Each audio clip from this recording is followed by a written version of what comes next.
Yeah, you know what it is. Welcome to the best coast. Yo, it's Bronze Age nerd with that collecting elite. Big B McFly, steady bringing the vintage heat. Pull up a seat, we diving in the stacks. Silver to the bronze, got the knowledge on tap. From Kirby's Kings to the mutants, wow. We breaking it down in that laid-back style. So grab your snacks, let the panels unfold. This is comic book chilling with the stories we told. Comic book vibes, we flipping them pages. Legends and lore from all the ages.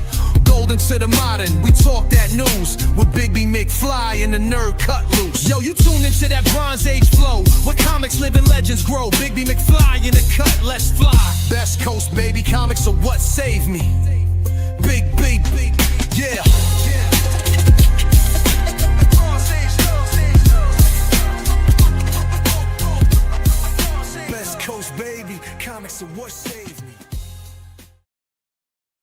Hey, what's up, everybody? Welcome to Best Coast Comics. I'm one of your hosts, Christopher, aka the Bronze Age Nerd, and I'm joined, as always, by my co-host, me, Big B McFly, the comic guy.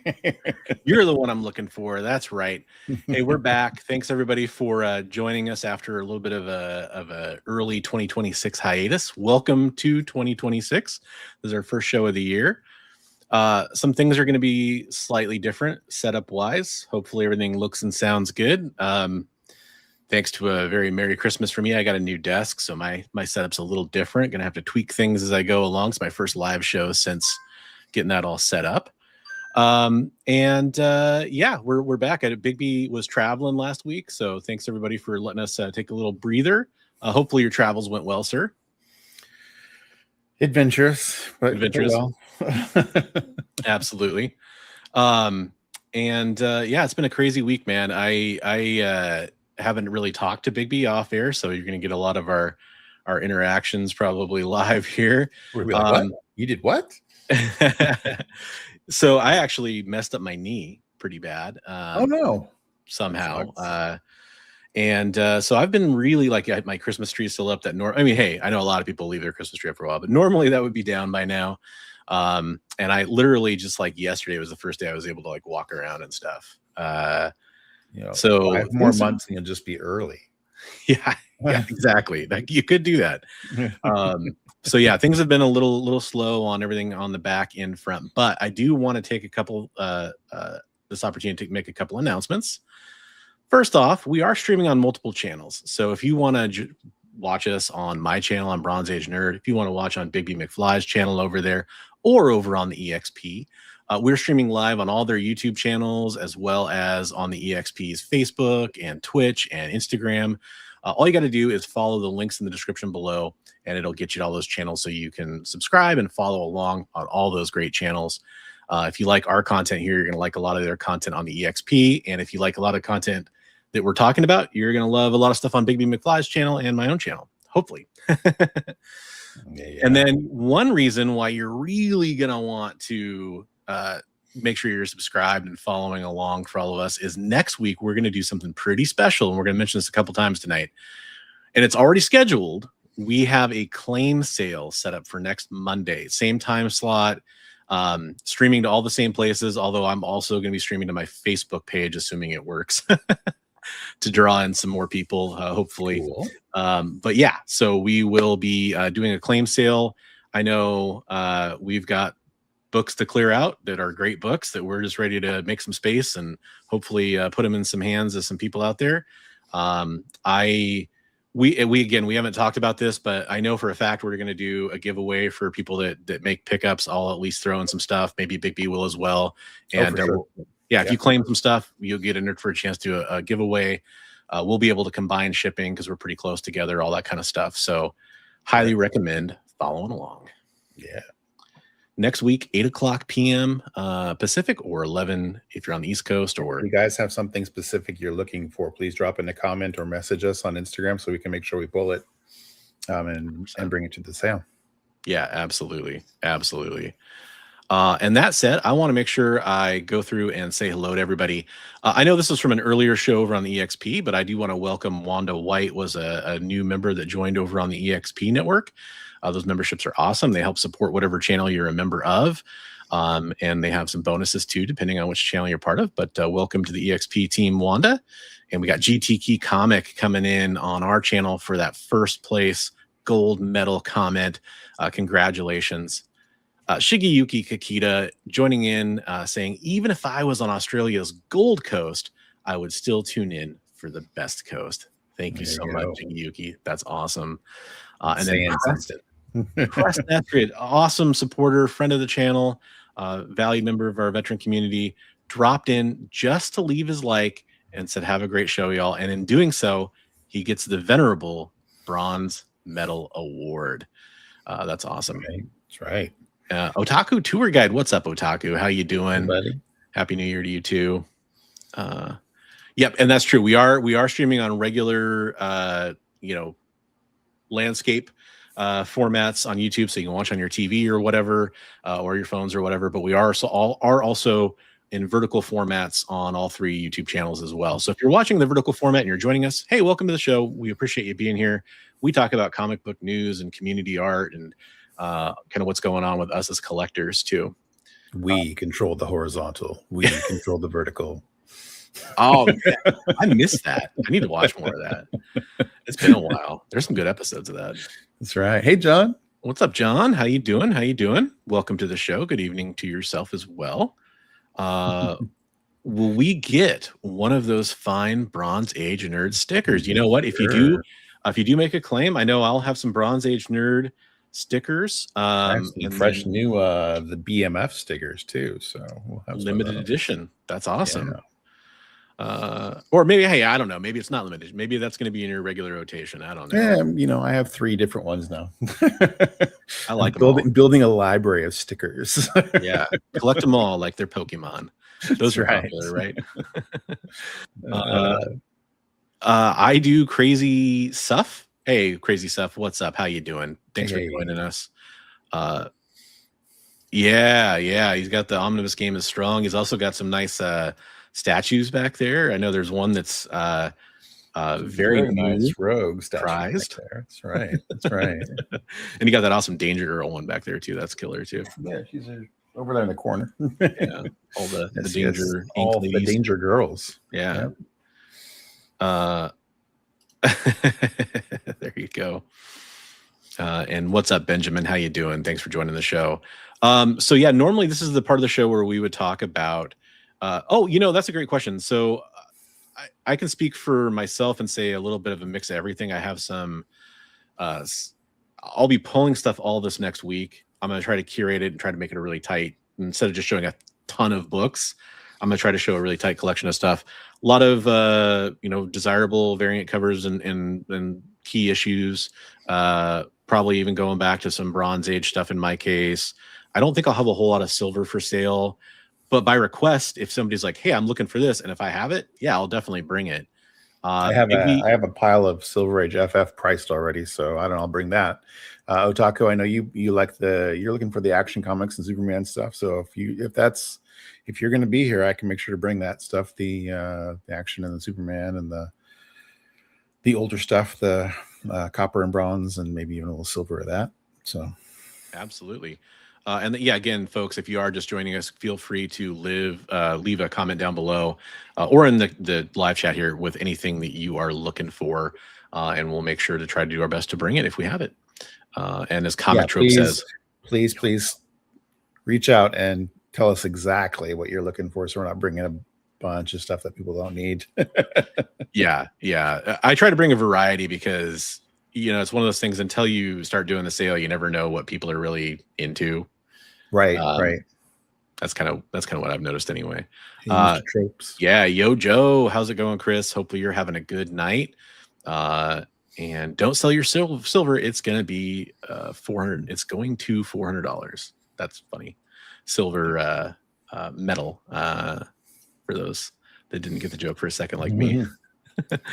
And Superman, the older the better. Okay, I will go. bring older Superman and some nice high grade stuff too.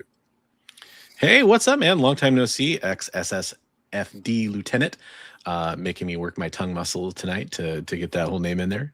Glad you could join us. We appreciate it. We were just mentioning to everybody, it's kind of last time I'll mention it for a little bit. We will be doing a live claim sale next week. We haven't done one of those in a while, so we're going to bring a lot of great stuff. Yeah, definitely come in and check that out if you're looking for some books, and we'll have some good deals and some, nice runs and all kinds of cool, fun stuff. So this is our first show of 2026. We kind of had talked a little bit in our last show of 2025 about maybe kind of discussing what we're looking forward to in 2026 as comic collectors, or for ourselves and YouTube and all that kind of stuff if need be. Again, Bigby and I have like barely talked at all through text message or whatever. I've been like, hi, love you, buddy. We usually talk a lot more, and we don't always get a chance to talk that often, but this has been one of the least talkative weeks. So have you had a chance to think about any of that kind of stuff for 2026, or are you kind of just hanging on by? Yeah, I'm really kind of just a little bit. I've got some generalized goals. A lot of it is comic related, but not necessarily getting books, but more like doing my art and stuff. So well, you've been going strong on the Sunday art streams, right? Yeah, I've been doing those, been getting a lot of commission work. So I appreciate everybody who's been reaching out for commissions, and if anybody's interested, hit me up. For sure. And now might be the time to sell your copies of all the extra copies of Action Comics one I have. Yeah. I mean, especially those nice high grade, genuine graded. I've been stockpiling the 9/8. It's about to pay off, brother. Flood that market. Let's drive those prices down, right? Make it affordable for everybody else. We will get to the news here in a little bit. That's kind of the big story. Right. Yeah. Do Loot Crate and all the reprints and all the with the Oreo editions. Yeah. They all count 100%. They should go for millions. Sure. Yeah, it's gonna be a strange year. Like I've been really thinking about what 2026 means for me as a collector and as a content creator. And I kind of come on and sometimes I just like speak from the hip. Like I've thought about things ranging from not doing live shows anymore to focus more on uploaded content, to changing the kind of content I make and all that kind of stuff. I've really been kind of wondering what I'm going to do for 2026. There's been a lot of thoughts with that. Like I want to change it up this year after having kind of a very stagnant 2025 as a YouTuber. So I've been thinking about that. I focus on more like interviews and some things like fostering some of the connections I've made and doing more content like that. And going to be reaching out here pretty soon now that I'm healing up from my injury here and kind of taking care of some real life stuff. I'm thinking about reaching out and starting a schedule going for some of those interviews and getting all that set up. I won't name any names until they're officially on the radar, because that's a good way to jinx yourself. But some fun creators that would be great to talk to, I think. We'll make a fine pair walking around the show, limping together. Well, hopefully, both of us will be in better shape, because that's one of my big goals, is getting healthier. I know it was one of your goals. One of my hopes is that by the end of 2026, I am 100% good to go. Yeah.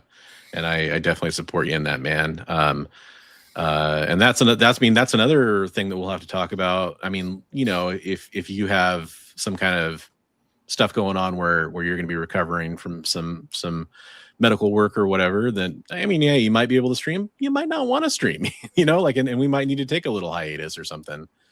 So I know that with some of the meds they put me on, there's times where I probably shouldn't be doing paperwork and stuff at work that I'm doing. Like, what number comes after 5? Oh yeah. I mean, that just sounds like we could have some real fun shows. Yeah, it's going to be interesting. I'm kind of trying to grapple with that and figure out what's best. Like I've always thought this show would do better in an earlier time slot. And I don't know how to make that happen. But it just doesn't work out for us. Like, family wise and work wise and everything else. But we can always hope and dream and try to figure it out. For sure.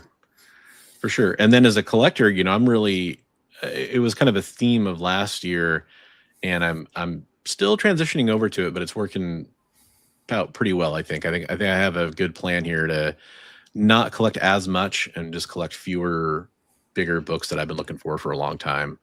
And focus it down, funnel it to a point there. Yeah. I've been trying focus. I've been trying to downsize in any way I could, and I sold my old desk today, so I got rid of that, which is great because there would have been a desk in this space. You would have been like, this guy looks like a hoarder. It's pretty bad in here because I've been. You should have told me it was for sale. You don't think you would have wanted that one? It's a nice desk, but it was small. This is actually kind of a small desk by most people's standards, but it's still at least bigger. 2 beards, 1 book. It might be good.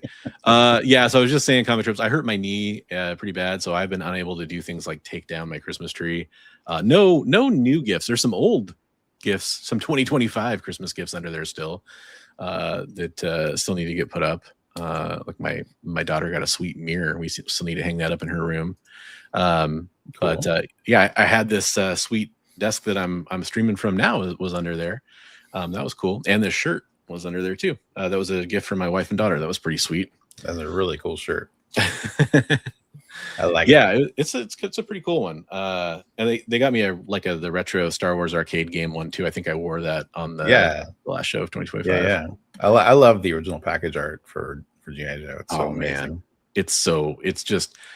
It's one of those things where nothing compares to it. Like retro and timeless at the same time. Right. Even the new like classified figures, it's actually kind of depressing how they do retro carded figures, and some of the art on that now has gotten terrible. I don't know. There's claims that they might be using AI for some of it. No. The Flint and the rock and roll figures had really bad card art, which is crazy because like on the Marvel Legends side of Hasbro, they have like David Nakayama doing box art. So it's cool. What are you guys doing? Yikes. Yeah. Transformers package art is incredible too. And I mean, some of the original classified G.I. Joe stuff was really cool. Some of it was amazing actually. But it's just gone downhill for whatever reason. Maybe that's a temporary thing. Joe, welcome to the show. Off topic. Can you explain the sweetness of sugar to someone who's never tasted it? That's a very difficult question. I don't know that I could really, without using, the old trope of trying to. I try to go to different. You go to different sensations to explain tastes, like rainbow or. It's weird. I would say there's a really cool scene in one of the Dark Tower novels, the Stephen King novels, where the gunslinger character ends up coming into our world. And ends up drinking he's from like an old West world where like everything is all like, it's basically a cross between medieval stuff and gunslinger Wild West stuff. Right. And he drinks a Coke. He's really hurt. He takes like Tylenol or ibuprofen or something, and he drinks a Coke. And drinking the Coke, he was just like, the way that Stephen King describes a character drinking something like sweet soda to who's never had it before was a really good description. I would maybe go back and read that, and I think they did that scene in the movie too. Did they? He was like just shocked. He was like, "How is it you live in a world of such wonders?" Yeah, with the pain relievers and the Coke. Yeah. That is interesting. That movie, I have forgotten a lot of it. I did watch it. It was decent. It was decently done. I mean, if you didn't know how good the books were, I mean, I just wish they would have spread it out a lot more. That's all. It's one of those things you could tell the studio just like pushed it out basically. They're like, we got this license and let's cram it all into one movie. Hey, what's up, Mr. Nope? How are you doing? Oh my gosh. Did you change your logo? Am I just now noticing that it's like a TMNT with your name in it there? That's a new logo. Yeah, that's definitely a new logo. Awesome. I like that. Thanks for coming into the show. Yep, Coke, absolutely. Jay, our producer, aka Hydra Asylum Comics, says Mike Flanagan's trying to get an Amazon Prime series with movie tie-ins done, and that's the way to do it. I think I've been kind of cautiously optimistic about that project. Yeah, absolutely, Joe. Hope that helps. Thanks for coming in and bringing us the questions. Yeah, Sarsaparilla. That's funny. I've been watching season 2 of Fallout, and no spoilers or anything like that, but let's just say Sarsaparilla makes an appearance. If you're familiar with the games, that shouldn't be a surprise. Season 2 has been pretty good. See, again, no spoilers, but I think season 2 has been a little felt a little inconsistent to me, like a little disconnected. Well, yeah, it's not as good as season 1, but it's still been enjoyable. It says Weird Dopes podcast. Nope. Okay. I just thought it would have said Teenage Mutant Nope, which would have been pretty cool, but I like that. No, I can see that now. It's just the Weird Dopes is so tiny. It's especially when I've got like 8 other windows open and I'm trying to stream. Right. Everything looks really small, guys. Sorry. So that's awesome. Yeah, so 2026. I mean, that's kind of the idea. I will be going to Emerald City Comic Con. I'm not going to be at Fan Expo Portland. I know somebody's probably going to ask eventually. I know that's going on, I think, like this weekend, I want to say. This weekend, really? I think so. If not this weekend, soon, because I know one of the organizers I follow is heading to Portland now, or heading to Denver and then Portland or something like that, I think is what they said. I need to ask somebody that we know if they're going to be there then. Yeah. But I haven't yet made it to any of the fan expos. There was the one year I was supposed to go, and the whole ice storm around here happened, and I was like, I'm not driving down there just to. Right. It was. I guess it was like an empty show too, because no one can make it. I know we have kind of some open doorways to us too, where we might be able to attend some other events too. So that's cool. So we'll see how that. We'll explore those options as they come. I'll definitely be there Saturday for Emerald City. I don't know if I'll be there all weekend, but I'll definitely be there Saturday. When is Emerald coming up? Oh, that's a great question. It's March. I gotta look it up now. March 5th through 8th. And you're going to be up there hosting some panel-y thing, right? Yeah, I'll be part of a panel. I cannot reveal details that I don't have yet about who all's going to be on the panel. But I know some of the potential guests, and some of them are definitely people I think people will want to go see and what they have to say. And I don't know, maybe I'm on that list too. We'll see. Just start naming off deceased people. Leonard Nimoy is going to be there. It's crazy. William Shakespeare is going to be there. Right. Ask him some questions. And then that's how Braun's hurt his knee tropes. Yeah. Obviously. Man, you sent me a reel today of somebody who does they're like a mocap fight choreographer. Yeah, they do poses for art too. Yeah. That was sweet. Speaking of dance fighting, we all know it's going to be how to style a manly beard panel. True. I think as far as I know, so far I'm the only bearded person on the panel. So maybe they brought me there for some bearded representation. That's it. That could be it. That's it. Wario, 100%. You have found the dorks. Go grab Waluigi and all the Waz. Get in here. Yeah, I mean, it'll just be the ghost of Macbeth. I mean, that's the only. It's just him and William Shakespeare. Nice try, Johnny. Good one on there for the trolling. We have a resident troll already who does a really good job, though.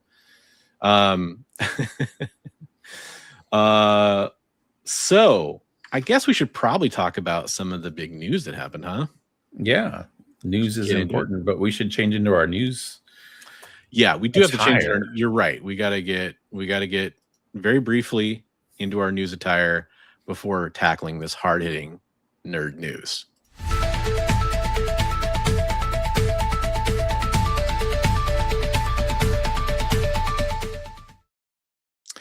Oh man, that tie was it was way too tight. I had to get out of it. It looked good though. It looked really good. Yeah, I mean, we both look styling. And like way more fit. It was crazy. The suit will do that for you. It's a nice suit. So this article is courtesy of icv2.com, written or posted at least by Milton. I'm gonna go with Greep. But this is, everywhere. Plenty of news sources for this one. If you guys want to pick a different source, you're more than welcome to. Should buy another one, Bronze? I was my 8.5 was getting lonely, and I was like, I better get to upgrade, fill out the collection. I want to try to do one at each grade level. No, I'm broke, but not because I bought this. Action Comics #1. I don't know, must be some indie book or something. Sold for $15 million. Damn. Chump change. Yeah, chump change. So it is the highest known graded copy of it. That's a really weird way to word that. The highest grade copy known, I guess that works, of Action Comics 1, sold for $15 million, blowing away the previous record price for a comic, which was under $10 million. The price for a CGC copy, 9.0 copy, was set in a private sale to a collector, negotiated on behalf of the anonymous owner of Metropolis Collectibles Comic Connect of New York.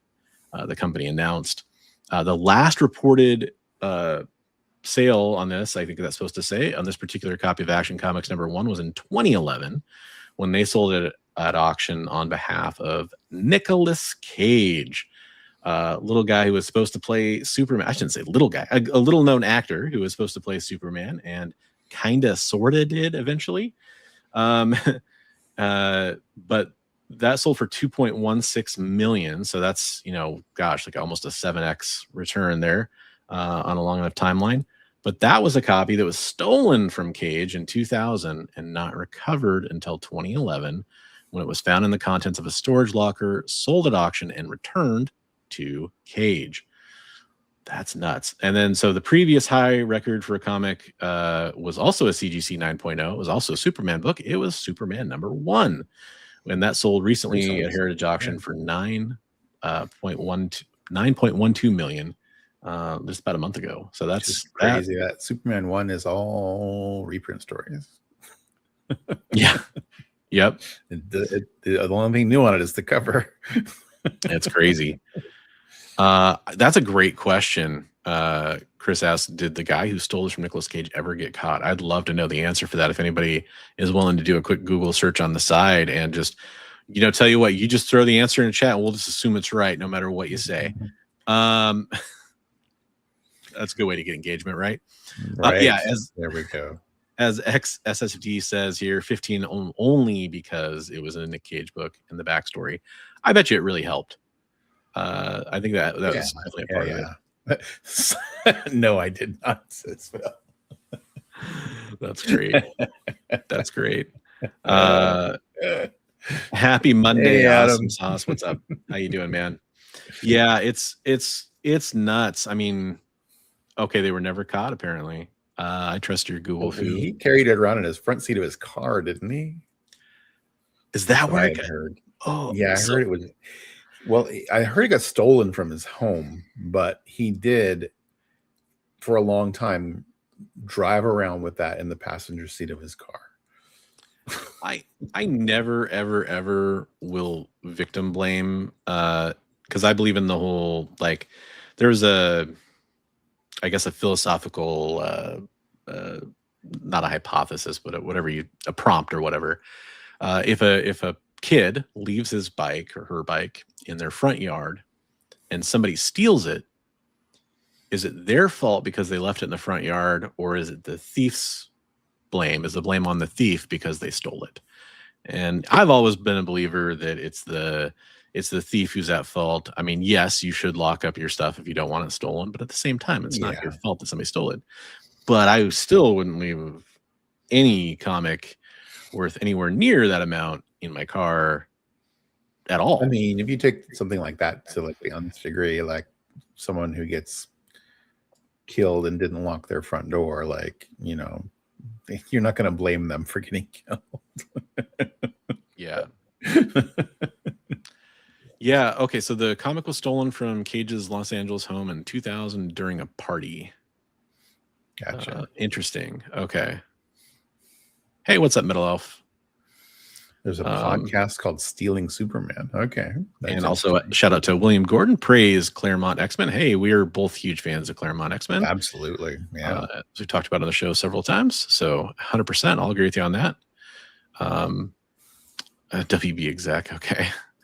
Oh, there's the Stealing Superman podcast. They were just talking about that. That sounds interesting. I'd have to check that out. Might have to chill. Is that your podcast, Psycho Phil? Since you never got caught? Yeah, that's right. That's right. Hey, Metal Elf. Yeah, found in a storage locker, but the thief was never caught. Yeah, it's interesting stuff. I mean, there was a big legal battle after it got found and auctioned off, right? Nicolas Cage was able to show identifying marks and say, "That's my book." And so then there was the whole.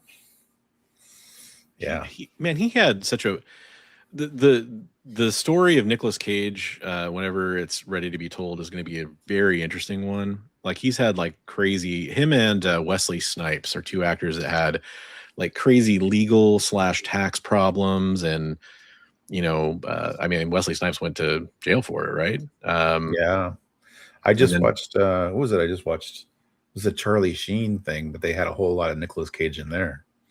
So when he was a lot younger, he and Charlie were buddies. So yeah, there's going to be some interesting stories for sure. Yeah, it's he's had a very strange, you know, a lot of people talk about the string of Nicolas Cage movies that were just, I mean, frankly, they just weren't that good for a long time. And then suddenly he just kind of backed into this weird career where he was making like cult classic, you know, I know Pig is one that gets, and then there's another, starts with a M or whatever, the girl's name. Oh boy. I want to say Martha because of the joke. Mandy, thank you very much, Hydrosan. Appreciate it, Mandy. But yeah, he's kind of had this weird career for sure. Yeah, Johnny Depp had money issues too. That's true. Well, Nicolas Cage he pretty much had to take any role he could to stay ahead of his debts. So yeah, he was saying yes to everything. Yeah, Mandy's good. I haven't seen Pig. I wonder if that's supposed to be pretty good too. But Mandy is a trip. It's a weird movie. If you're going into it without any kind of heads up, you're definitely going to enjoy it, I think. There's a really funny like parody thing where it was on YouTube about his agent, and it's like, I think the title of it is like Nicolas Cage, a tasteless a-hole or something like that. But it's like at one point the agent's just running these terrible ideas to him, and he's like, "I'll do it." And he's just like, "Oh." He's just like making up the worst things he can. He's like, "It's not a real movie. It's not a real movie, Nick." What? And there. Hey, what's up, Joel? How you doing, brother? Thanks for coming into the show. We appreciate you being here. Always a pleasure to see you. The one that I thought was crazy. So he did the live action Sorcerer's Apprentice movie, right? Yeah. And that was kind of in that run. It was probably one of the bigger budget ones. But what's weird about that to me is, if you watch that movie, I've said this before on the show. I don't know how many people know the novels or whatever, or there was comic books too that were really pretty good by Jim Butcher called The Dresden Files. Mm-hmm. And that character, he's like an urban fantasy wizard. And if you watch Sorcerer's Apprentice, thinking about the character of Harry Dresden, Sorcerer's Apprentice takes on a weird turn. It takes on an even weirder turn when you learn that Nicolas Cage is a fan of the Dresden Files, and I think even owns or partially co-owns some of the filming rights to it. Oh, it's a very strange thing. But if you happen to, if those Venn diagrams all line up for you and you happen to be familiar with those things, I would watch that movie again with looking through that lens. It's pretty crazy. Yeah, Paul Blackthorne played him on it lasted for one season. I think it was on Sci-Fi or USA or one of those cable networks. But it's a really interesting portrayal from that perspective, because I feel like he's channeling that character pretty completely. Great series of books. The new one's coming out later on this winter too, so definitely check it out. Yeah, it's actually one of the better ones he made during that period of time too. Yeah, it's it's cool pretty stuff. crazy that he's Francis Ford Coppola's nephew. Yeah, And he took his name from Luke Cage, right? Right. Yeah. Yeah. And he even like, it's also kind of cool. He changed his name because he didn't want to be like seen as like a Nepo, Hollywood hire kind of a thing. Right. Wanted to make his own mark, which is cool. The guy from Arrow played Harry Dresden. It's a very fun show, but it needed more time to kind of, like a lot of shows that get canceled after one season, it needed more time to kind of get its footing. Yeah, that's true. Sophia, and just there's tons of them. I only really have one other news story here. Let me pull my tab up here, and it's not. I'll be honest, it's not really a big one, but it seemed kind of interesting. So with all the Diamond shakeup and previews catalog going away, this is also from ICV2, by the way. Dark Horse is going to launch a monthly print catalog as it enters its 40th year since its founding in 1986, which honestly, that's the part that I just kind of read and I was like, oh yeah, it is 40 years. Yeah, I was a kid. Crazy. I was a kid when it came in. Boris and Black Cross and all that stuff came out. Yeah. So it's going to list its own print catalog as it continues the transition from the monthly Diamond comic distributors previews catalog, which at one point listed almost every product, to the post-Diamond era in which comic publishers are split between multiple distributors. The final issue of Diamond Previews was October 25, with listings for last month. It is kind of a strange thing. I was thinking about this, like there's no more print catalog, or at least there wasn't until this was announced. I mean, that's pretty crazy. That's crazy. So yeah, there's no print catalog for retailers to order from every month. Huh? Yeah. Now it sounds like there will be at least this one, but and that's kind of, I would also say kind of kudos to Dark Horse because they've gone through some ownership stuff, to put it lightly.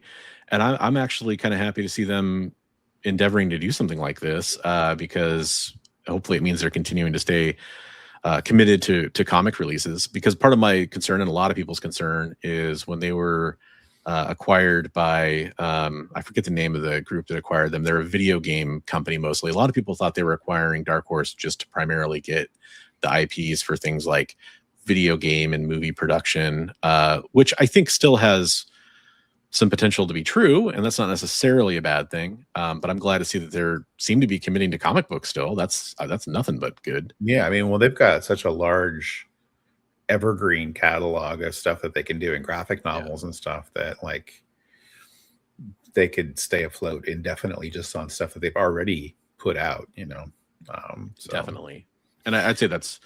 I mean, at least in my experience, that's been a big part of their business anyway. Uber super deluxe editions of, limited Hellboy or all that kind of stuff. Yeah. The Goon. So, hey, Chris, so is that Jason Schwartzman? Is he part of the family? And then Shire? Is that a typo? Shire. Like for some reason, my mind wants to correct that to like Shia LaBeouf, but I don't. This could be some classic Chris trolling here. And then any thoughts on My Dear Wife, Will You Be My Lover? Interesting. I have not heard about that. It's been a weird week for me, so I'm out of it. I will Google it just as you say it's safe. This is how crazy I am. Oh, it's their. Okay, so I see a Talia Shire. Okay. Ooh. Not sure. I'm not familiar with Talia Shire. Okay. I found a Kotaku article that might attack the thrust of what Chris is talking about here, it looks like. So you let me know if I'm going down the right path here, Chris. But this is an article from Kotaku. One of the best-selling manga in Japan right now was made by AI. My Dear Wife, Will You Be My Lover is a big hit on the country's biggest digital ebook store. This is courtesy of Zach Schweisen. So we're less than a week into 2026, and it's already shaping up to be a horrible year. Here's more evidence of that. An AI-generated manga is topping the charts over in Japan. It was reported by Automaton. It's a 4-volume manga. That's an auto-translated title. It's currently the top seller in Comic CMOA's young adult category. The storefront describes itself as the largest ebook shop in the country. The new manga was created by Mamaya and published by Studio Zune, and tells the tale of a middle-aged husband and his wife who are struggling to rekindle their sexual desires for each other. See if there's... So it's not a secret, this is a manga that relies on AI-generated artwork, yet that hasn't stopped the romantic comic from topping the charts. That's interesting. So it's not... So it does say it's this not work was AI written though, or is it just images? Well, I'm just trying to get to the point of like, even though it says this work was created using AI generated images, I wonder how well that's advertised really to the final purchaser, you know? Right.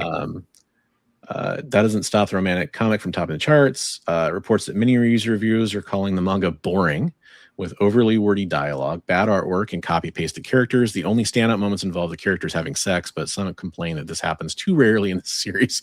I bet you they're complaining about that. Yeah. This might explain its low rating of 3.1 stars. Okay. Apparently out of 5. There are pages on Bleeding Cool, says Chris. Okay, I tend to avoid most articles if there's other alternatives, but I will check it out. Are they safe for work pages? Chris, that's the I'll preview it, but you'd be like, oops, canceled. Yeah, that's interesting. He says Japan is so against tracing. I was surprised they were okay with an AI comic. Yeah, and that's where and I don't know if anybody has the answer to this, in chat or whatever, because this is the first time I'm hearing about it. But I wonder if it's, even if it's disclosed, I wonder if it's, actually obvious. Chris says no nudity. It's sexy, but no nudity. Okay. So, and I trust you, Chris, but I'm just going to double check so we don't get any of our affiliates in trouble here. The last page is definitely spicy. No, so here's the Bleeding Cool site article about it, and then there's that cover, and then here's some of the pages. Actually, I'm curious if they mention if it's written and drawn by AI prompts. Chris said just the images, but okay. It's funny that the dialogue gets called out in the reviews is really one of the main things too. So here's some examples. Definitely.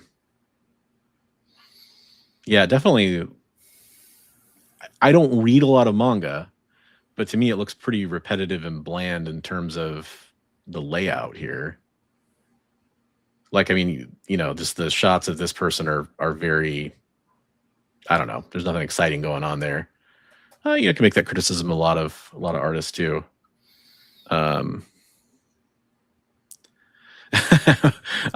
Adam, I absolutely understand that feedback. If I was only streaming on my channel, I'd have a different point of view, but I stream on a couple other channels too, so I have to kind of respect their wishes.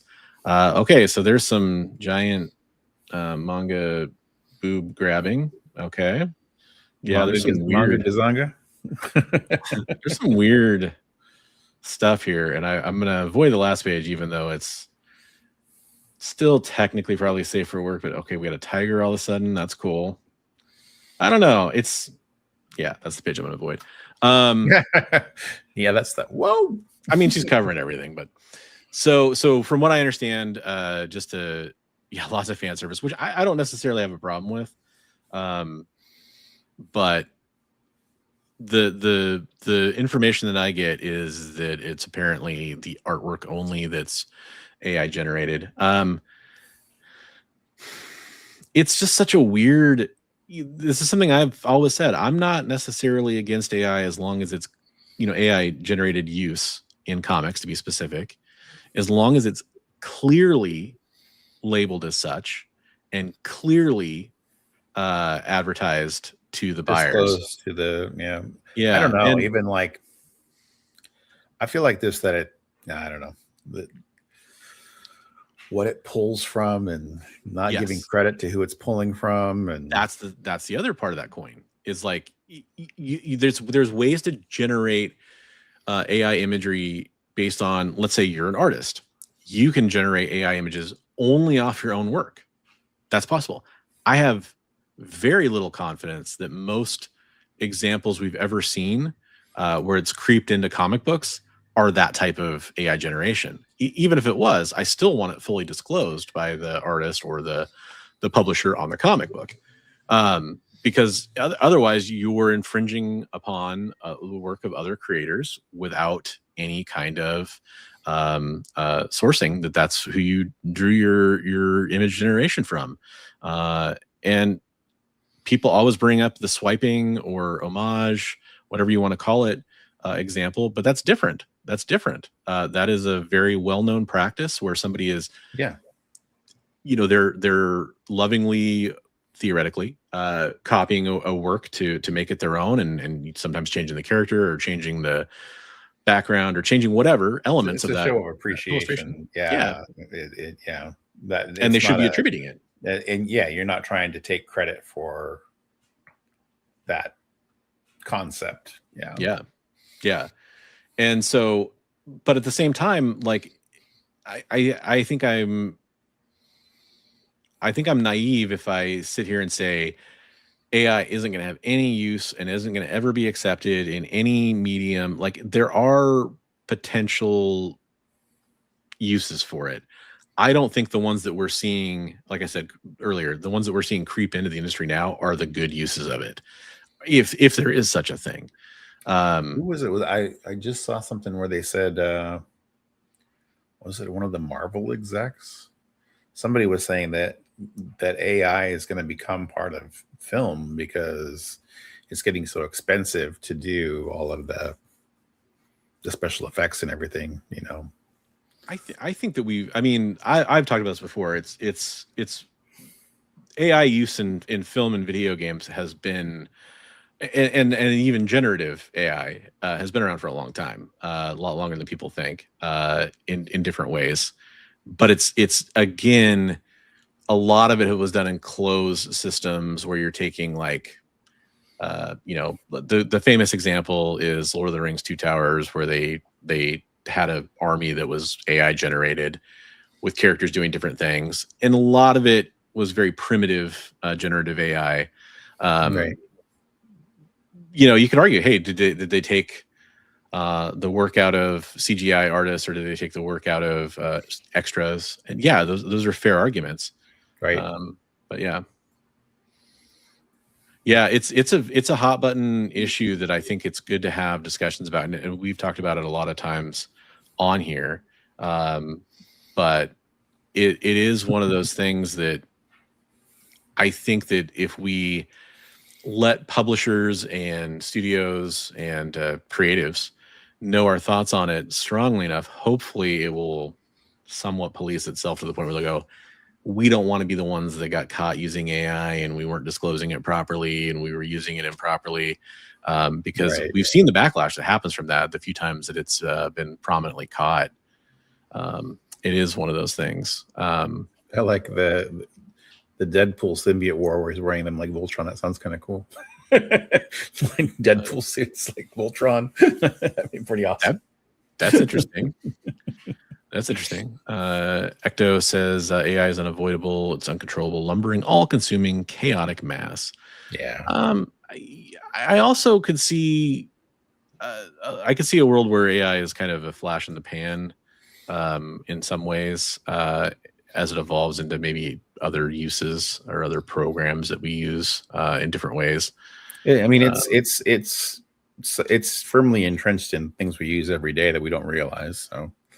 Yeah, it's just I don't like seeing it, like Chris is saying, I don't like seeing it taking over. I don't want to see it become like a practice for comics being done that way. I will tell you all day long, just to make sure, I'm open to things is all I'm saying. But all day long, if I have my choice between you know, if that book was sitting on the shelf and there was a one next to it that I knew was created by humans, I would pick the one created by humans. I will say, like, a lot of like people who do almost exclusively digital art, kudos to them for showing themselves doing like painting and stuff lately. Yeah. Who was it? It was I think Travis Comics Limited was telling me he just saw Wheeljack do some paintings, and he was just like, oh my god. He was like, it's just amazing. Well, and not only that, but then the ones that are taking the time to show their process and show their work. Yeah. It's one of those things where on one hand it's really cool, on another hand it's really sad that, like, the thing that happens that really bothers me is an artist who did create their work by their own imagination, their own talent, will get accused, and then they have to go and back it up and say, no, this is really my work, and show it. And in a way, it's great that they're able to do that. But I know that it's got to be frustrating for those artists too to definitely deal with that on a regular basis. There's a couple people on Instagram. Who's the guy that does those Baroness covers that we really like? Is it Cedric Poulat? Yeah. I loved his little thing on Instagram where he's like, listen here. Yeah, he's one of the ones I was thinking of when I said that. And I mean, it was pretty funny. Maybe it's a minor thing in the grand scheme of things, but there is something I've talked about before. It's just kind of like an AI witch hunt out there. Yeah. And it is a razor's edge because it's going to get harder to detect, of course, as AI improves. But also, I think people should be a little, like, every time they see a digital piece of art now, they assume, oh, it's AI. Well, it's not always true. In fact, I'd say a lot of the time it's not true.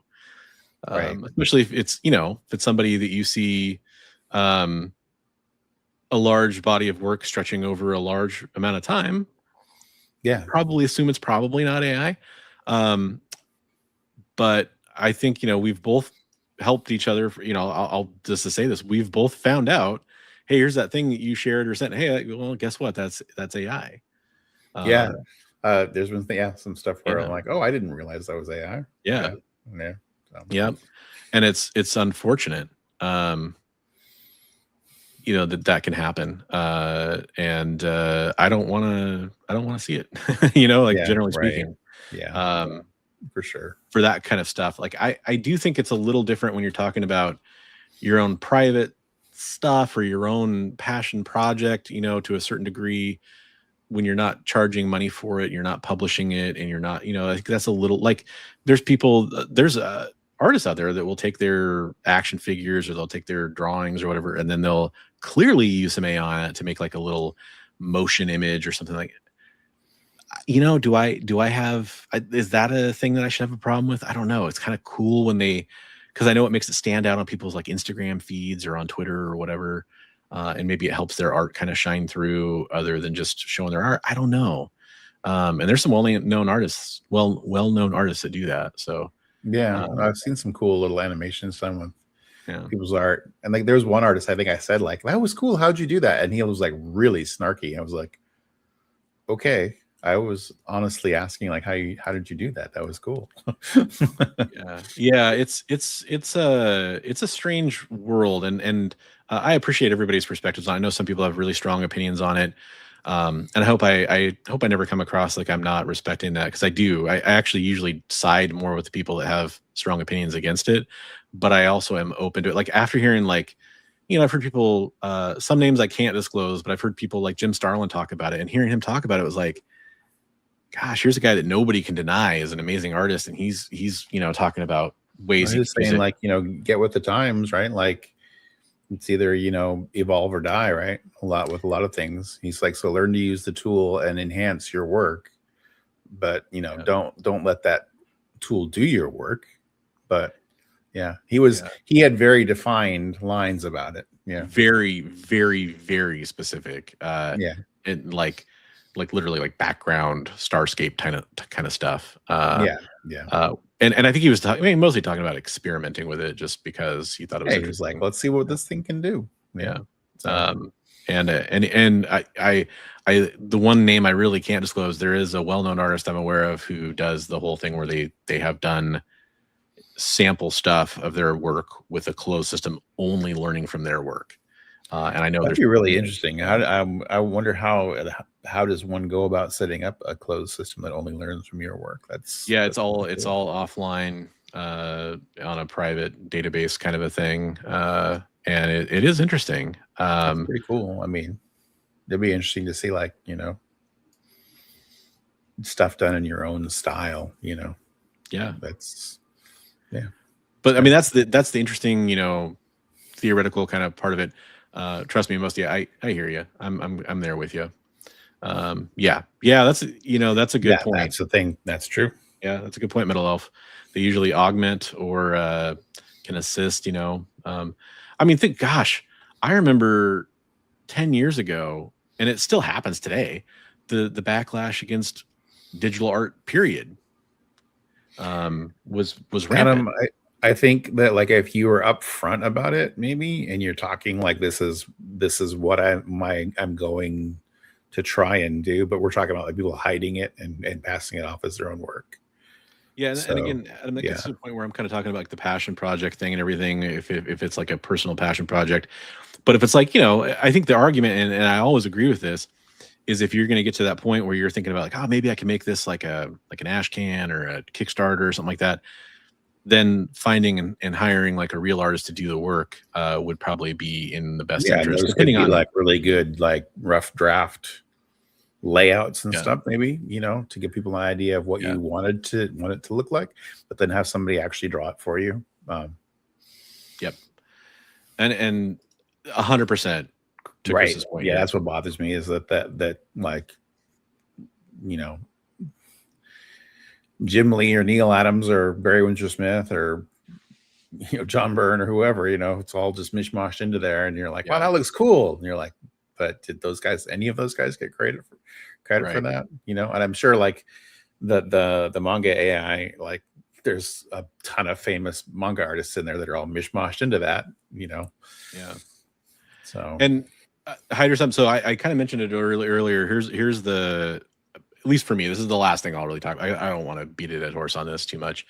But talking about the homage cover and how it's different. So to me, here's how it's different. Let's say you have Todd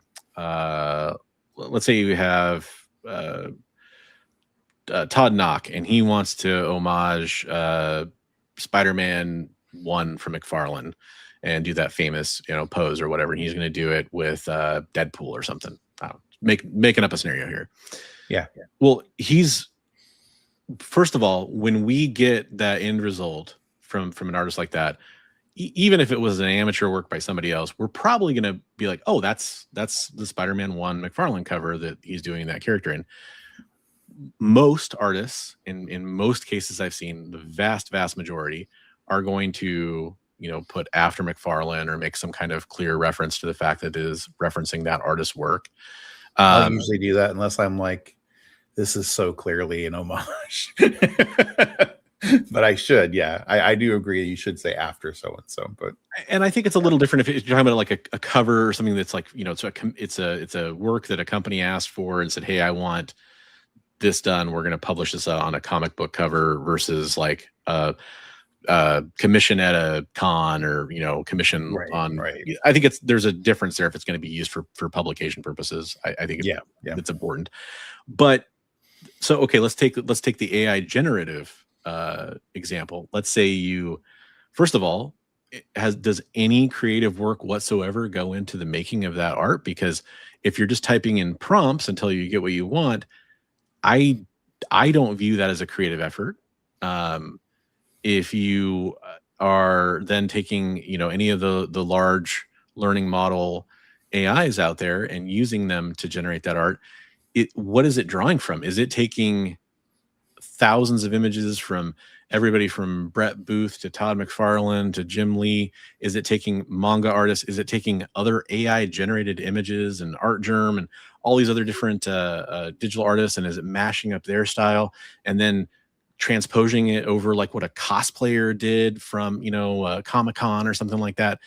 And then how do we know what it spits out and what it's used to create that image? That's the huge difference to me, is that I think we attribution discussed piece. that like a while ago. Like if Yeah. they actually paid royalties to the people that they were using pieces of their skill, then maybe it might be viewed a little differently. But yeah, and that's why, and this is to me exactly where I get to when I say that to me there is a gray area that I don't know the answer to. I haven't fully explored it in my own head.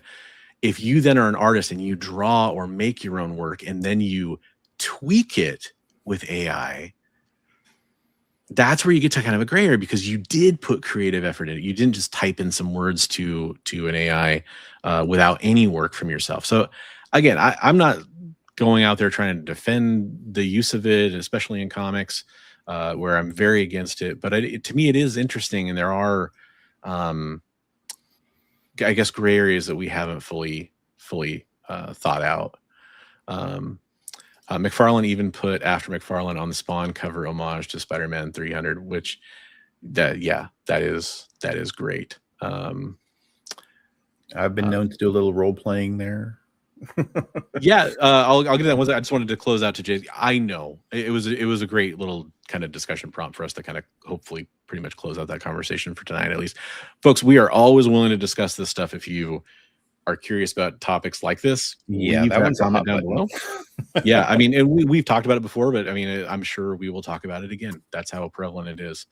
Yeah. But yeah, to by the way, Jair Holdathor, I am probably butchering your name. I'm so sorry.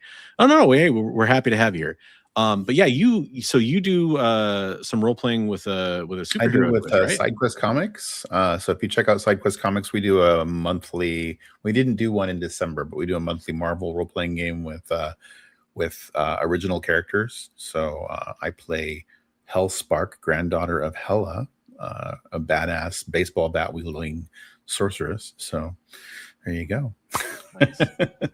And I have no experience with D&D. I've always thought it looks really interesting. Well, I have one partial experience. I did like a couple nights with a group when I was in my early 20s, but they all kind of broke up, and I didn't know enough people that played to really ever play again. I'd be interested in doing it. Somebody the other day, and they were like saying that they always wanted to, but they were worried they would get into the wrong. They didn't want the numbers and the hack and slash where it's all just like all about them. They wanted the creative role playing where the rules were just the rolling, the dice was just done every once in a while. Yeah. The Marvel game is the newest iteration of the Marvel Universe role playing game.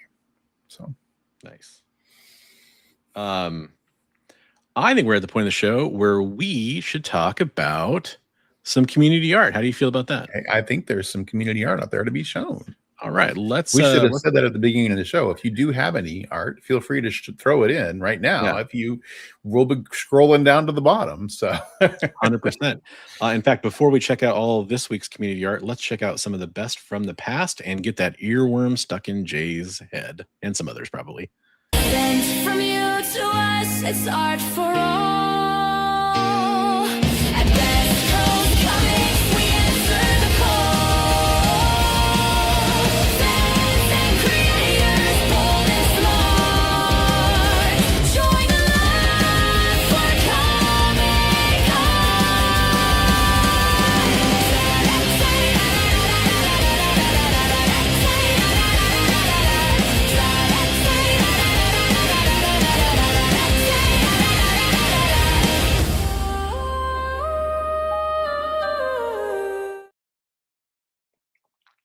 So that is some of the wonderful community art we've had shared with us.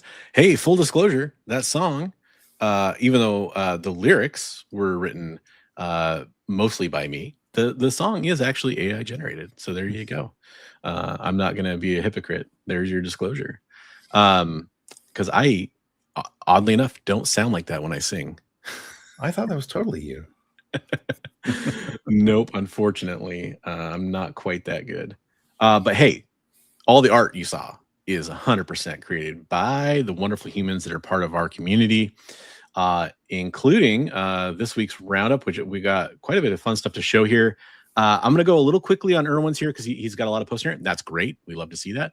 But we want to get to some of the artists too. This is some fantastic Batman Beyond. Yeah, some gesture work there on the Batman. Yeah. That's nice. I like it. I like Batman Beyond. Little Godzilla. This is sketchbook because you can see Batman Beyond down there. Okay. Yep. Cool. And you got some Love it. You got a little Wolverine there on the side and some different stuff there. Sweet. Yeah. Very cool. Very cool. Little Punisher there. So it looks like he was doing the sketchbook and then kind of colored in and inked in over some of the sketchbook stuff. That's cool. Yeah. Very cool. Show you some of the roughs here. And I know we showed this Nemesis or whatever from Resident Evil. We showed that before too. Right. There we go. Love it. There we go. And then there's kind of the page before he went back over it. Looks like I didn't think he good stuff. Yeah, he didn't leave a message about that, but I think that is kind of what happened. And then we had Headless Hammerhead here. He's doing spell cards for a Mesoamerican Lovecraftian campaign. I love the black and white there with the heavy blacks around it. It's so cool. I love it. Yeah. But speaking of D&D, I wanted to make sure to mention that. This is Sanguine Desire, done with watercolor, graphite, ink, marker, acrylic, and you see, is that gouache? Is that how you pronounce that? Gouache. Gouache. Thank you very much. On canvas board. So there's very smithy. Very good job, Headless. Love it. Very good. Very good. Loving all the card art stuff you've been sharing. Hey, Joel's doing some art too. He's making cookies. Oh, there we go. Yeah. That's my favorite kind of art is art you can eat. Culinary arts. Nice. And we got some more from Irwin. Boy, and there we go. Perfect. After Wilfredo Torres. There we go. Torres. Very nice. So there you go. Some attribution right there. We love to see it. Love that brushwork. That's nice. Yeah. Very nice. Okay, cool. A little Love and Rocketsy look in there. Is that Love and Okay, I was gonna. I don't know if it is or not. But it just kind of has that look. Okay. Nice. Yeah. And this is the cool. If folks, any of you can go post the stuff over on my Discord server. There is a link in the description below for that. If you want to go post some of your work in progress, see nothing but love here. Everybody's being positive. Here's some more of that Mesoamerican Lovecraftian D&D campaign nice stuff. Hammerhead. Nice stuff. That's cool. That's really cool. Like the very cool teeth.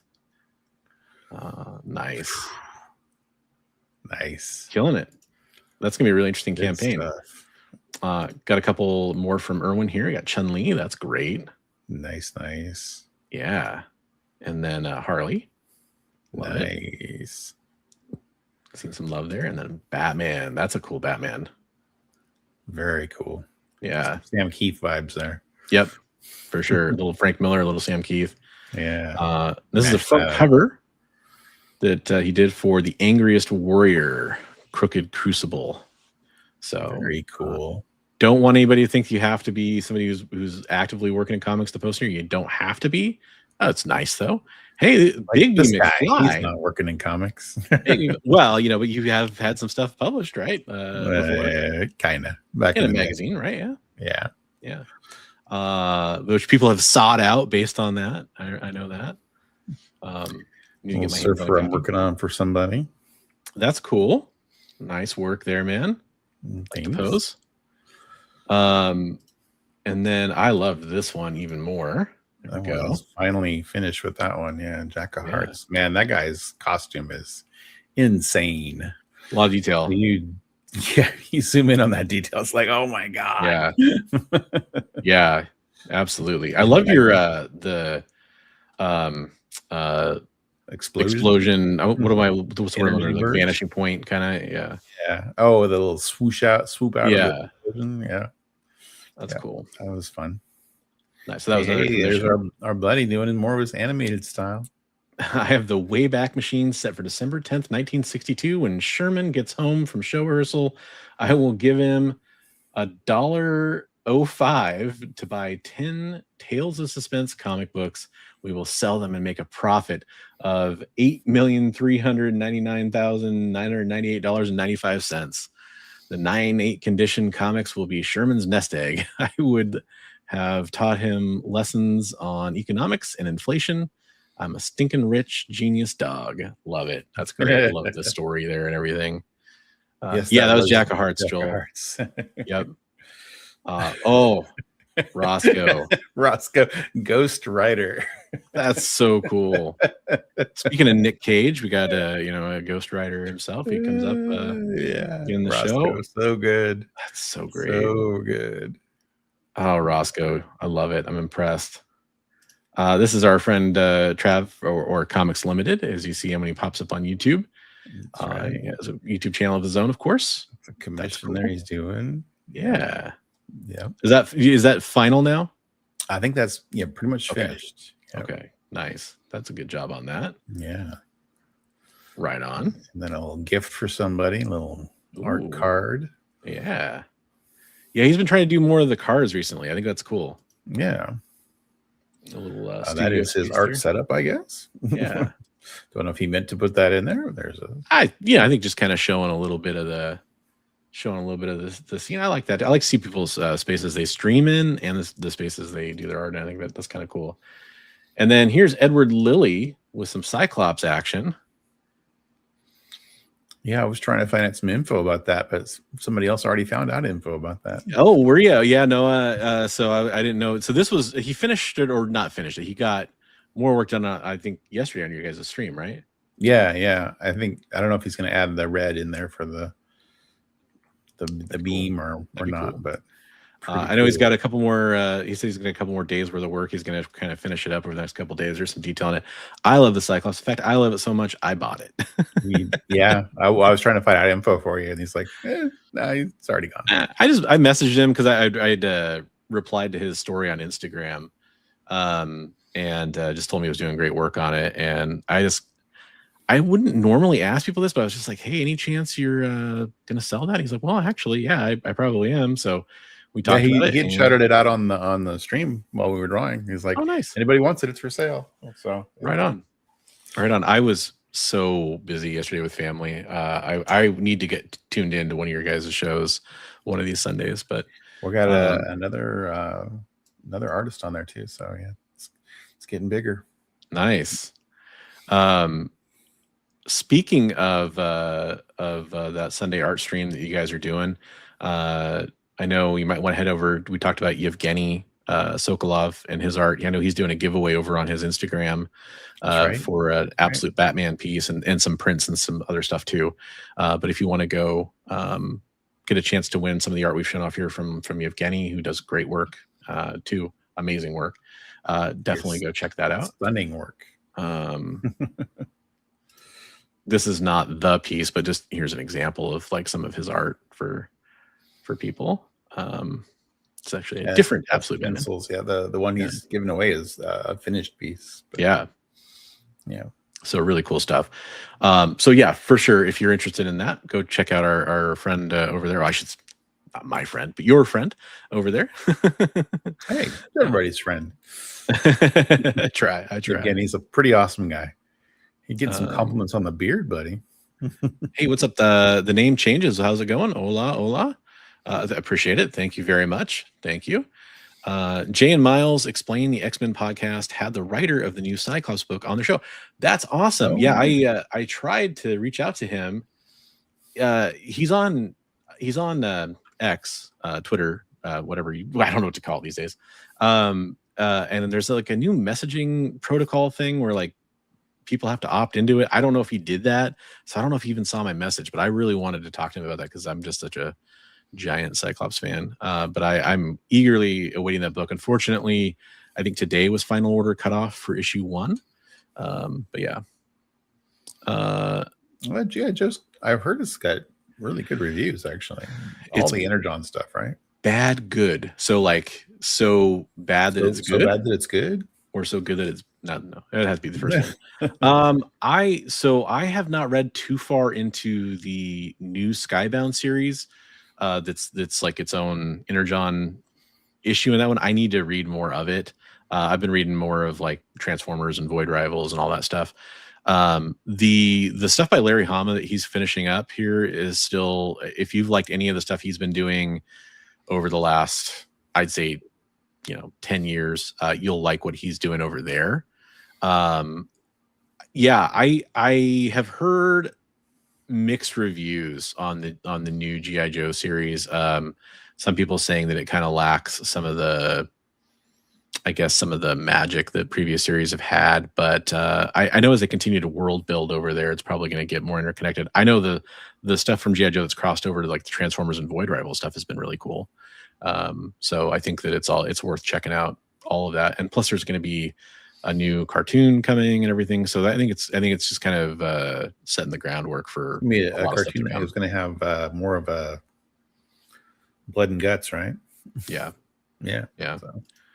Absolutely. Hey, Awesome Sauce. Absolutely. We hope we could put a smile on people's faces, even if they're laughing at our silliness or all the right. geeky stuff we do. But for sure, hope you have a wonderful week as well. Thanks for coming in. Yeah, no, I think you're very much in the majority there. I'm sorry, by the way. Welcome in. Thanks for popping in. Yeah, you're talking to a couple diehard GI Joe fans as well. I will say there's a few good moments in those live action movies. That's about it. Enjoyed a lot of the Snake Eyes movie. Actually, thought it was pretty entertaining. But I watched an interesting review about that, and it was talking about the timing of when it came out and everything too. And yeah, I will say that was a great Storm Shadow movie. Yeah. I don't know if I could call it a great Snake Eyes movie, but and I mean that's not necessarily a bad thing, but I didn't really enjoy that much. I like the I don't know why I like the rope climbing fight in was it Retribution? Yeah, that was pretty cool. But yeah. No, I can't say we have. We've actually never kissed anywhere outside of OnlyFans. So if you want to see that, that's where you got to go to get that one. Farpoint Station. Beards only. But I mean, it's there. Yeah, exactly. Pretty funny. Big Trek fan, huh? All right, there you go. An Ashikage tattoo. That's cool. There you go. Nice. Mad respect. I had an old boss that had that tattoo. I always thought it was really cool too. Just only, we called it only beards, it's just kind of but yeah, it's one of those things. I hope we get like a good, I mean, there was rumors there was going to be a Lady J Amazon series at one point. I mean, that's probably gone now. I remember those rumors. I could see something like that being kind of fun, like a kind of an espionage or modern thriller kind of series like that. I could see that being fun. I think that might be the way to introduce people to some of the characters over, rather than doing like a large GI Joe movie. Maybe, but yeah, I agree. About it's like GI Joe has so many aspects of like science fiction as well as military to it at different points. It's like, so getting the right mix in there without seeming goofy. Yeah. I mean, there's so many things that shouldn't work that do, that I think it's possible to make a really good GI Joe movie. Oh yeah, for sure. But I just think that the way that studios tend to make movies these days, I think it has less chance of success than it did, say, 20 years ago, even though the technology is easier to do the movie now. Studios play it safe, and I think that I think you just need to do a hardcore GI Joe adaptation and say screw trying to catch everybody up to it, and just let the content speak for itself, and people would dig it. I buy that. But they would instead have to like introduce everybody, and there'd have to be a backstory, and it'd have to be, just made for like the lowest common denominator to be the safest box office hit possible. And in doing that, I think it would probably be a flop, unfortunately. Right. It's too bad I guess we're not going to see the continuation of that Transformers into GI Joe, but I don't know that we won't ever. Because I think there's a possibility that could still work, but I don't know. I also kind of, as much as I liked the movie, was that Rise of the Beast? I actually kind of enjoyed that movie because it didn't feel like it had to be part of all the other Bayverse stuff. Yeah. I do feel like that got kind of shoehorned in at the end. But it was exciting. Like, I mean, it did what it was trying to do. We love the old G.I. Joe comics. Oh yeah, I've got they're really hard to see, but I've got Compendium 1 and Compendium 2 right up there for I'm up there. Yep. Yeah. And I've got a big part of the run. Is Lady J a new bad bug vehicle? I like that. That's all I can think of now is doing a the Lady J action figure, but putting J's face on it. That'd be good. I like that. I like the idea of that for sure. But yeah, no, we're oh no. Yeah, it's awesome, man, for sure. Origin of Snake Eyes is what brought me into comics. Yeah, it's very. I wouldn't be collecting comics if it wasn't for G.I. Joe: Real American Hero by Larry Hama and all those wonderful folks today, because I would have just bounced out after reading Sad Sack and Beetle Bailey and Archie, and probably wouldn't have stuck with it. But that was my gateway into like reading monthly comics, and then that was my eventual gateway into X-Men and all the other stuff. So yeah, it was G.I. Joe, then X-Men 175, then like as a back issue that somebody gave me, and then 193 was my first X-Men issue. Yeah. Old enough to 43. know better. Yeah, there you go. I'm 43 as well. I am 54. Yeah, exactly. Name changes. So that has been most of our show for this week. Before I kick it over to Big B to see if he has anything he wants to talk about coming up this week, I will say that both of us will be back next week, same time, 8 p.m. Pacific. That's 11 Eastern, and we're going to be doing a claim sale. We're going to be bringing some heat and some requests. If you guys have any requests, leave it in the live chat, or if you're watching on the rewind, leave it in the comments down below, because we would love to offer up stuff that you guys are interested in. That'll be a special show. If it goes well, we'll do it more often. If there's anything you want, there's a chance that, especially like Silver Age series or whatever, let us know. Hit us up. We'll bring what we can. Yeah, 100%. Do some digging, see what we can find. If you're looking for artists, or if you're looking for, whatever. Variant covers, artists, like what we see at the show, like a lot of people were specifically into like Peach Momoko and J. Scott Campbell. Yeah. Who else am I thinking of?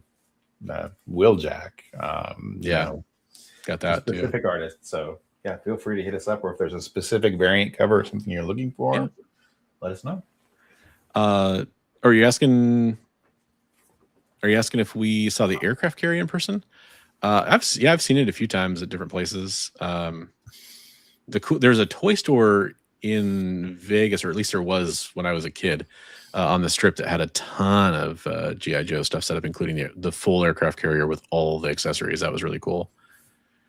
We went to Frankenstein Comic Swap, which is a biannual comic swap in Portland, Oregon, at the Lloyd Center Mall.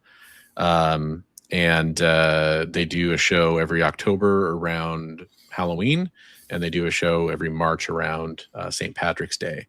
And so we did our first co-table there last time, did really well. We're going to be set up for the next one, right?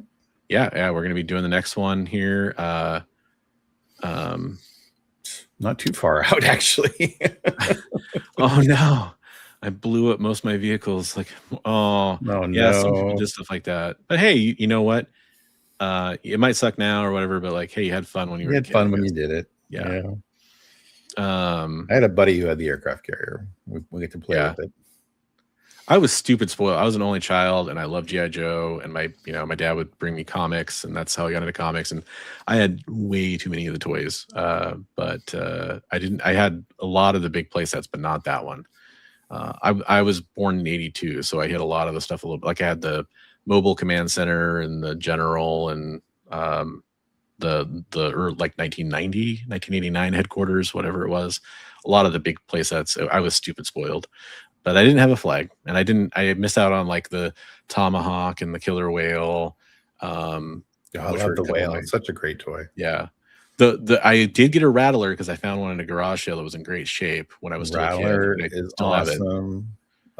What's the water moccasin? I love a lot of the boats.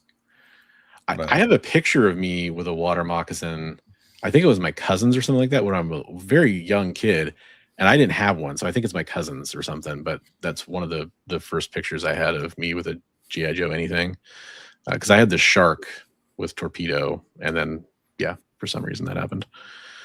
Yes, exactly. Yeah, we did mention that at the beginning of the show, Joel. That's right.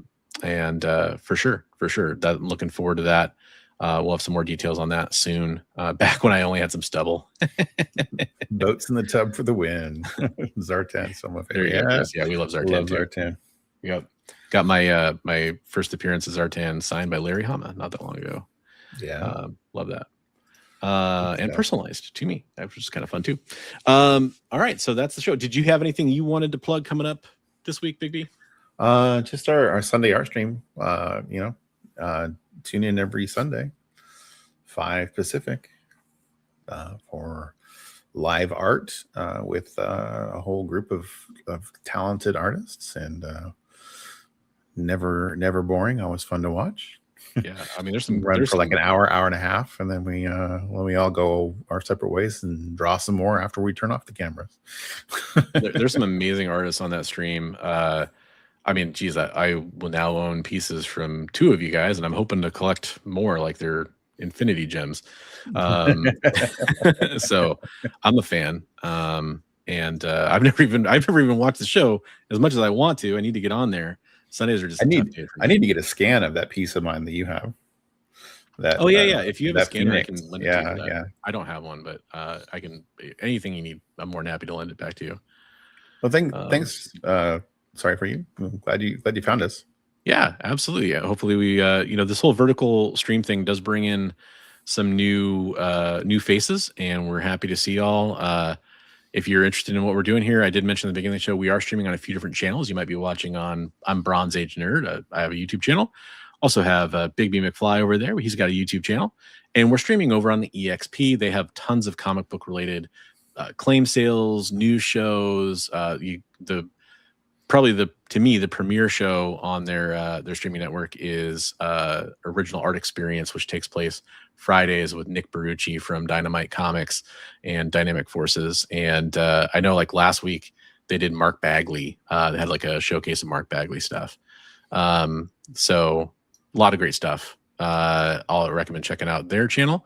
All the links for those channels are down in the description below if you want to sub up to any of us. Hey, that's awesome. We appreciate it. That's a good way to find new content. Did you drop the link for the art chat? Chris, he's saying he's working on a Charles Bronson portrait. So you mean for the Discord server? For the Discord server, yeah. It's in the description, but I can drop a fresh link if people don't want to dig for it. Give me 2 seconds and I'll get that up for us. So there's a Discord server where you can share your art, Chris, if you're interested, and we share art every week from channel members or not channel, just anybody. You don't have to be a member, but viewers and friends of the channel. So there's the link right there, and you can see all the art that we've shown for quite a long time in there. And a lot of other stuff like comic book discussion and news. In fact, if you see us talking about news on this show, it's because it's been posted in the news channel there by us, and you guys are more than welcome to do the same stuff there too. And it's where you'll get updates about our charity work that we do for veterans and all that stuff too. Nice. Yeah, you should. You should, Chris. Please do. And join us next Monday. That'd be awesome. Yeah, pick up some good books from us, and we'll can't wait to see how that goes, because we'll be happy to make that a regular thing if people are into it. Thanks everybody for being here. We'll see all of you next week, hopefully. And if you enjoy the show, don't forget, you can check out more of our content on all 3 of those channels. Links are in the description below. We'll see you next week. Have a good night and a safe week, everybody.